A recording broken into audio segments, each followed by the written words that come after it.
Ассалаумағалейкум ардақты ағайын. Эфирде бүгінгі әңгіме хабары баршаңызға белгілі. Біздің хабарымыз апта сайын эфирге шығады.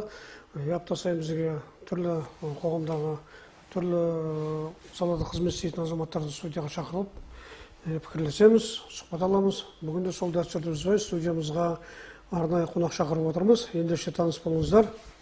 Шымкент қаласы полиция департаменті бастығының тергеу жөніндегі орынбасары, полиция полковнигі Серік Жүсімбайұлы Ергеш мырза студиямызда қонақта. Құрметті Серік Жүсімбайұлы, студиямызға қош келдіңіз. Енді көрермендеріміз де көріп отырған шығар, студиямызға өзіңіз погон таққан үлкен лауазым иесі келгеннен кейін әңгіме де өздеріңіздің салаңызға арналатын болады. Сонымен енді мынау қазір жылдың соңы келіп жатыр. Қазір барлық салада жыл қорытындыланып жатыр деген мәселелер бар. Осыған орай өздеріңіз басқарып ететін, жетекшілік ететін осы полиция басқармасының тергеу құрылымындағы осы соңғы 10 айдың қорытындысы бойынша айта отырсаңыз. Қандай жұмыстар атқарып жатсыздар? Рахмет сұрағыңызға. Біріншіден, тергеуші деген лауазымға тоқталып өтсем, тергеуші не екен, кім екен, тергеуші мамандығы қашанда шынайылық, төзімділік, сауаттылық талап ететін тұлға. Бұл біздің Қазақстан Республикасының қылмыстық іс жүргізу кодексінің 60 бабында тергеушінің міндеттері мен құқықтары көрсетіліп кеткен. Сондықтан бұл мамандықтың иелері қылмыскерді тек құрықтап қана қоймай, жоққа шығарылмайтын дәлелдемелер арқылы қылмыскердің кінәсін дәлелдеп, ол процессуалдық шешім қабылдап, ары қарай кінәсі дәлелденсе, сотқа жолдап, дәлелденбеген жағдайда процессуалдық шешім қабылданатын болады. Егер мына қойып кеткен сұрақтарыңыз бойынша статистикалық, 10 айлық статистика тоқталып өтетін болсақ, Шымкент қалалық полиция департаментінің басқармасында жалпы 156 тергеуші қызмет атқарады. 10 ай қорытындысымен өндірісте 16.145 қылмыстық іс тергеп тексеру амалдары жүргізген, оның ішінде сотқа 2985-і сотқа жолданған. Ол республика көлемінде 3-ші орынға ие болып отырмыз. Соның ішінде 822-сі ауыр және аса ауыр санатында қылмыстық істер болып табылады. Тергеушілердің кәсіби шеңберінің нәтижесінде тергеу жолымен 2000 жылғы және 2007 жылғы орын алған қасақана кісі өлтіру қылмыстары осы күдіктілердің анықталып, ұсталып, оларға қатысты қылмыстық кодексінің тиісті баптармен айып тағылып, айыптау актісімен сотқа жолданған. Айтып кететін нәрсе, біздің Шымкент полиция департамент тергеушілерінің арқасында республика көлемінде көрсеткіштер бойынша алдында құрылымда біріміз.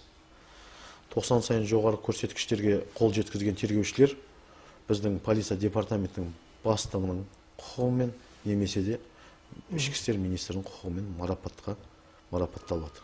Ондай азаматтар аз емес. Ондай азаматтар аз емес. Шеберлігін көрсетіп жатқан. Мен жаңа өзіңіздің келтірген статистикаларыңызға қарағанда, енді ағымдағы жыл болсын 10 айдың қорытындысынан бөлек қылмыстарды қарап отырсақ, бұдан 10 жыл, 20 жыл бұрын болған қылмыстарды ашу оқиғалар бар екен. Жабылмаған болса, ол қылмыс күн тәртібінде тұра береді ғой. Тұра береді. Бұл енді қалай осыған әрекет жасап жатсаң, ұмытып та кететін кейбір деректердің көзі жойылып, соғып тасып.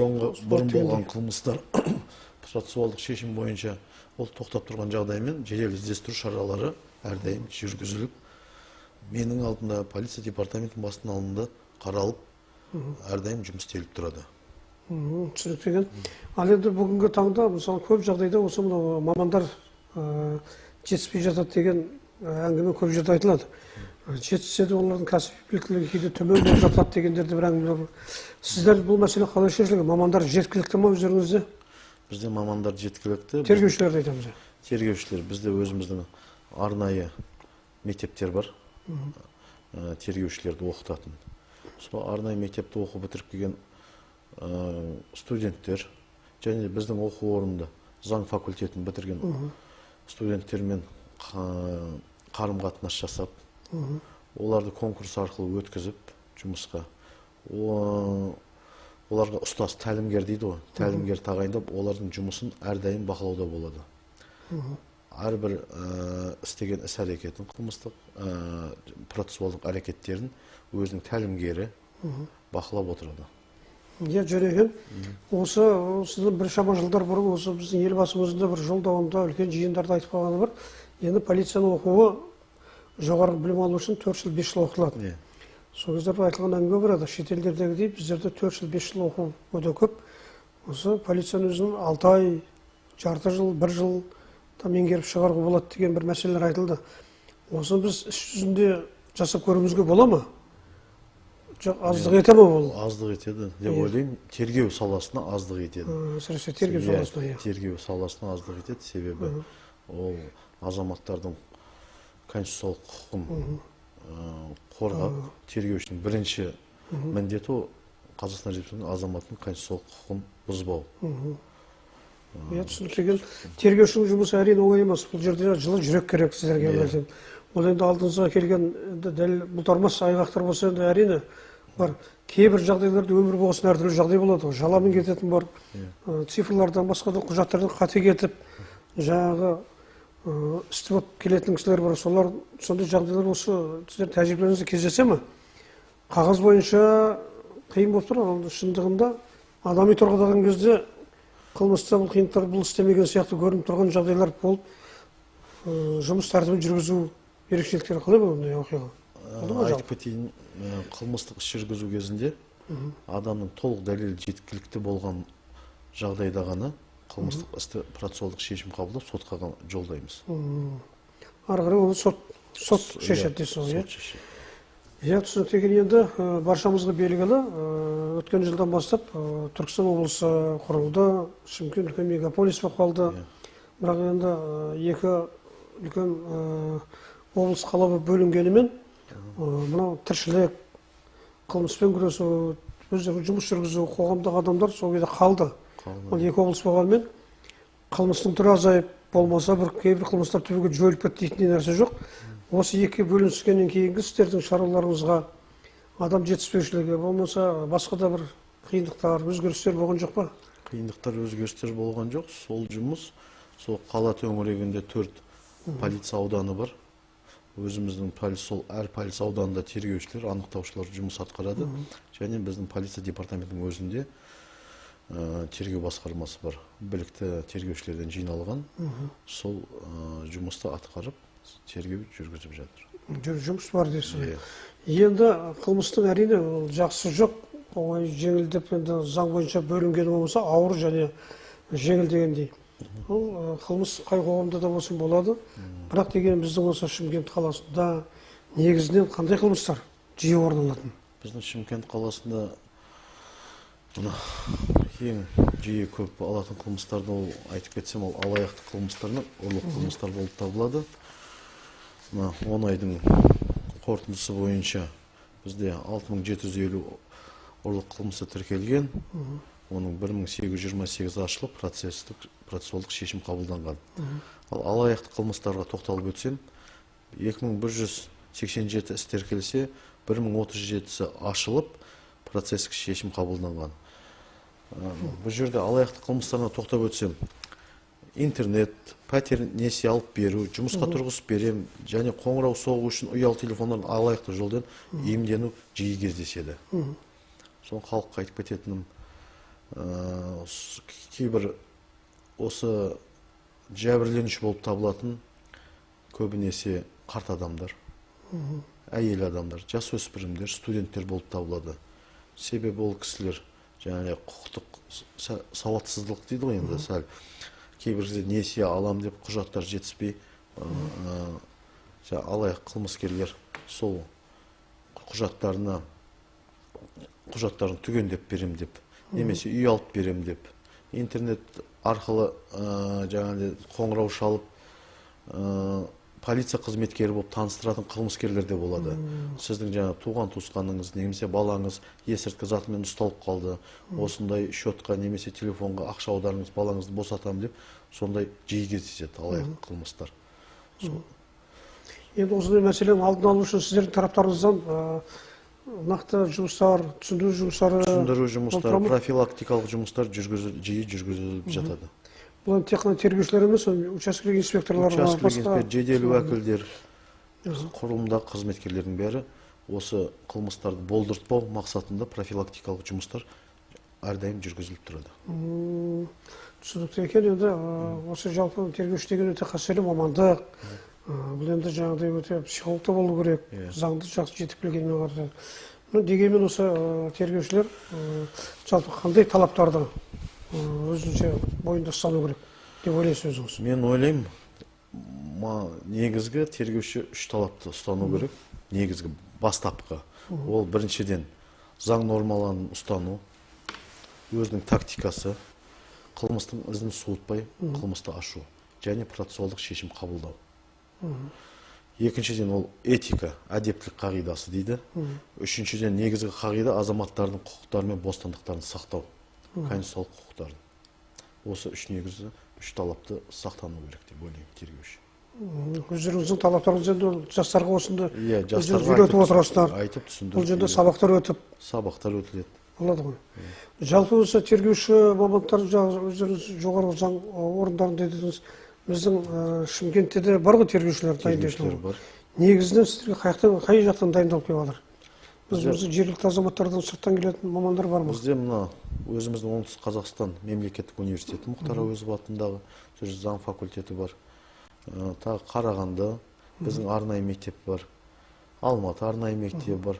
Сол жерден тергеушілер дайындап, оқытып, диплом беріп, кейін бізге тергеуші лауазымына өтіп, ары қарай біз өзіміз үйретеміз. Тәжірибе жағы. Ал енді сіздердің мысалы негізгі жұмыстарыңыз осы қылмыс болған жағдайда ғана емес, тергеп тексеру мәселесін жүргізетін кейде көшедегі жол көлік оқиғаларында салдарынан оқиғалар болып жатады. Бұл жерде де сіздердің қызметтеріңіздің араласатын әрекеттер көп қой. Жол көлік оқиғасы. Осындай жағдайда қандай әрекеттер болады сіздерде? Жол көлік оқиғасы болған жағдайда біз өзіміздің арнайы топ бар. Жол көлік оқиғасын қарайтын, оқиға орнына шығып, оқиға орнын қарап, сол жерде арнайы өзінің экспертизалары бар, сұрау жұмыстары бар, барлық жан-жақты дәлелдемелерді жинап, қылмыстық іс тіркеп, сол тергеу жүргіземіз. Түсінікті. Енді жасыратын жоқ, сіздердің салаларыңыз өте үлкен, күрделі сала, жауапты сала. Бір қарағанда бұл тек ер азаматтарға ғана лайықты, ер азаматтар жұмыс істейтіндей сала көрінеді. Бірақ алайда бұл жерде нәзік жандылардың да қызмет ететін анық. Жалпы өздеріңіздің осы тергеушілердің қатарында осы қыз-келіншектердің, әйел азаматшалардың қаншалықты үлесі бар? Әрине бар. Халықта сөз бар ғой, ақыл сөз. Бір қолмен бесікті, бір қолмен әлем тербеткен әйел дегендей, біздің құрылымда да әйел азаматтар істейді, қыз-келіншектер. 9 тергеуші бар, қолымызда қыз-келіншектер. Қазіргі таңда погон тағып, ол кісілерді ер азаматтармен бірдей қылмыстық істі тергеп, оқиға орнын қарап, барлық тергеу амалдарын жүргізіп, процессуалдық шешім қабылдап, тергеу жүргізеді. Қызметке келгенде олар жынысына бөлінбейді, барлық жауапкершілік бірдей. Бірдей, жауапкершілік бірдей. Осы салада енді жақсы жұмыстар атқарып жатырсыздар ғой. Енді мысалы өздеріңіздің полиция саласы болсын, тергеуші болсын, өздеріңіздің бастықтарыңыздың жыл сайын халықпен жұртшылықпен жүздесіп есеп беру кезеңдері болады. Жалпы сіздерде қазір болды ма есеп? Есеп болды. Есеп болды ғой. Енді осы кездерде де мысалы тұрғын кейбір үздік шыққан қырағы тұрғындарды марапаттап жататын жағдайлар болады. Осы жұмыстар сіздердің тараптарыңыздан бола ма? Мысалы қылмыстың ашылуына көмектескен деген сияқты. Әрине. Көмек беретін жағдайларда халықпен жұртпен қандай бағытта жұмыс істейсіздер? Әрине, бізді тек мен сізге айтып кетпеймін, тергеушінің жалғыз өзі қылмысты ашып сотқа жолдайды деп. Ол халықтың да көмегі бізге көп тиіп жатады. Қылмысты ашуға, сотқа жолдауға, дәлелдеме жинауға, сол уақыттарда біздің бастықтың құқығымен сол кісілерді шақыртып, марапаттап, осы бізге көмек көрсеткені үшін алғысымызды білдіріп жатамыз халыққа. Бұл жағынан енді тұрғындардың белсенділігі қандай дәрежеде? Көздері ашық, саналы азаматтар қоғамда жоқ емес қой. Шынайы осы мәселеде. Бар ғой ондай азаматтар жоқ емес, ондай тұрғындар бар. Көбі осы біздің тергеу органына, құқық қорғау органына көмек беруге белсенді азаматтар өте көп деп ойлаймын. Оларды ынталандыру мақсатында, жұмысқа көбірек тарту мақсатында, оларды пікірін, көмектерін алу мақсатында ынталандыратын бір жұмыстар жаңағы марапаттаулармен шектеле ме? Қаржылай? Қаржылай, мақтау қағаздарымен, қаржылай, сондай марапаттармен марапаттаймыз. Түсінікті екен. Бұл заманда қазір өзіңіз айтып отырсыз, жалпы білеміз, ірілі ұсақты, осы былай жалпы айлағында қылмыс істер көп қой енді. Әрбір қылмыс болған екен қағазға түсіріледі, хаттама толтырылады, қылмыс созылады, оның ауыры бар, жеңілі бар деген сияқты, олар өте көп деп ойлаймын қазір. Ал енді тергеушілердің жүктемелері қандай? Оларды үлгере ма қылмысты ашып, тергеп, тексеріп жүргізуге деген жалпы өзіңіздің тергеушілеріңіздің жүктемелерінің мөлшері көп па, аз ба? Енді мөлшері аз деп айта алмаймын, бірақ әрбір тергеуші өзінің жұмысына үлгереді. Себебі қазір бізде мемлекет тарапынан барлық материалды жабдықталған, әр тергеушінің өзінің компьютер дейміз ғой, жұмыс істейтін құралы, барлық қағазы, канцеляриялар, тауарлар бәрі жабдықталған, автокөлікпен, киім, кабинет, барлық жағдай жасалған. Сондықтан ойлаймын, жұмыс көп болса да тергеуші үлгереді. Ол жұмысын менің жүктемем көп деп кейінге сырып қою деген жоқ, бәрі жоспар бойынша? Бәрі жоспар бойынша, өзінің уақыты, әр қылмыстық істің өзінің мерзімі бар. Сол мерзімде процессуалдық шешім қабылдап отырады. Бұл жөнінде мамандар өзінің іскерлігін танытып келе жатыр дейсіз ғой, бұл жолда. Ал енді әңгіменің басында айтып кеттік, енді осы өздеріңіздің ішкі істер органдарының қатарына кірген азаматтармен, жас мамандармен жұмыс атқару, бағыттап отыру мәселелеріне бір тоқталып кетсеңіз тағы да. Жас мамандарға, қазіргі таңда біз өзіміз клуб дейді, клуб құрып, жоғарғы оқу орындарына барып, осы заң факультетінде тергеуші мамандығын, немесе осы құқық қорғау органында басқа да мамандар бар ғой, тек тергеу емес, жедел уәкіл, участковый, сол мамандарға талпынып жұмыс істеймін деген студенттермен тығыз тұрып, оларға лекция оқып, осы тергеудің мәнін, жұмысын түсіндіріп, сондай жұмыстар атқарудамыз. Қызығушылық білдіріп, егер де сондай студенттер болса, осындай мен оқу бітіргеннен кейін тергеуші мамандығын таңдаймын деген жағдайда, біз сол кісілермен жиі практика дейді, тәжірибе жұмыстарына шақырып, таныстырып, сондай жұмыстар жүргіземіз біз оқу орындарымен бірге. Жақсы, ол да жұмыс бар дейсіз ғой. Мына енді өзіңізге белгілі, Шымкент мегаполис қаласы, мегаполис атанды. Бұндағы біздің сіздердің сала болсын, осы қалада өмір сүретін, осы қалада қызмет істейтін, қай салаға да кімге де болсын жауапкершіліктер жүктеліп жатқаны анық. Одан бөлек келесі жылы 2020 жылы біздің Шымкентіміз ТМД елдерінің мәдени астанасы болады. Бұл жөнінде де сіздер үлкен жауапкершіліктер жүктеледі. Осыған байланысты қандай жұмыстар атқарады деген жоспарлар қазір бар ма? Жоспарлар әрине бар. Қазіргі таңда біз халықпен тығыз жұмыс істеу, халықтың қылмысты азайту мақсатында профилактикалық жұмыстар, қылмыстың алдын алу мақсатында жұмыстар өзіміз жоспар қойылған. Сол жоспарлармен жұмыс атқарып, жұмысты жақсарту мақсатында жұмыс істеп жатырмыз. Жалпы енді өзіңіздің көзқарасыңызбен осы біздің Шымкент полициясы республикамызда қазір қандай деңгейде жұмыс атқарып жатыр қазір? Біз білеміз, енді сіздердің салаларыңыздан мәдени шараларынан өткен жылы Маңғыстауда өткен үлкен шарада мегаполис командалық тобы екінші орын алып келген. Бұл мәдени жағынан. Ал қызметтік жақтан, осы кәсіби біліктілік деңгейі жағынан республикада сараптама жүргізіліп, сіздер өздеріңіз қай деңгейде бағаланды? Әрине, бізде де сараптама жүргізіледі. Әр айдың қорытындысы, әр квартал дейді ғой, әр үш айдың қорытындысымен бізде сараптама жүргізіліп, әр облыстың, әр қаланың, мегаполистің жұмыс көрсеткіштерін салыстырмалы жұмыстар жүргізіледі. Біз Шымкент қаласы мегаполис былтырдан бері атанғалы бері біз жоғарғы орында көрсеткіштеріміз келе жатыр деп айта аламын. Ол жағын әрине бізде журналистер қауымы бізде біліп отырмыз. Өйткені сіздердің жұмыстарыңызға қазір қарапайым халықпен, жұртшылықпен жұмыс істеуде ешқандай арада қойылған кедергілер жоқ. Үлкен ашықтық білдіріп келе жатырсыздар.